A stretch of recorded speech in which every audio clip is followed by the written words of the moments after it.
काहे दोसरा के बात में तू आवतारू मान जा लेके बेलहना तू रोज धमकावतारू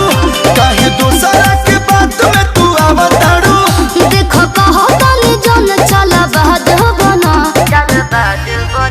महाराज बनो रंगबाज बनो बाकी रजमुना लोंडिया बाज बनो महाराज बनो रंगबाज बनो बाकी रजमुना लोंडिया बाज बनो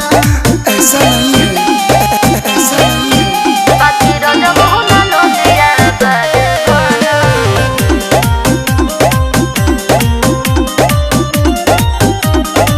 राम रोशन करे के तो डुबाइले बड़ा या गाँव भर में नाम हंसवाइले बड़ा कि का बोल रही हो मत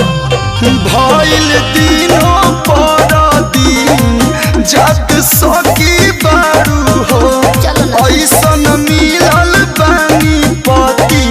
बड़ी लाकी बारू हो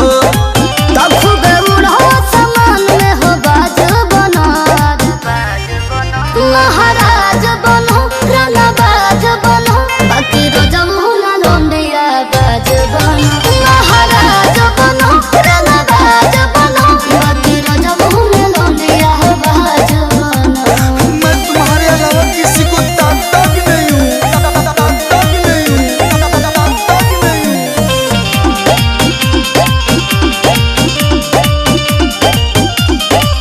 विक्की रोशन के साथ घुमावो तारा स्कूल कॉलेज के चक्कर लगावो तारा हमरा सब पता चलता असही घूमे खातिर जानी हो बाजार पधनी का भरोसा नइखे अपन भतार पधनी सुना गाँव घर खाते सरताज बनो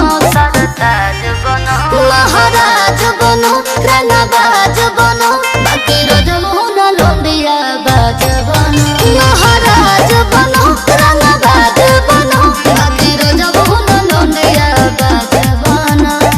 ट्रस्ट करा हम भ्रष्ट नहीं किए।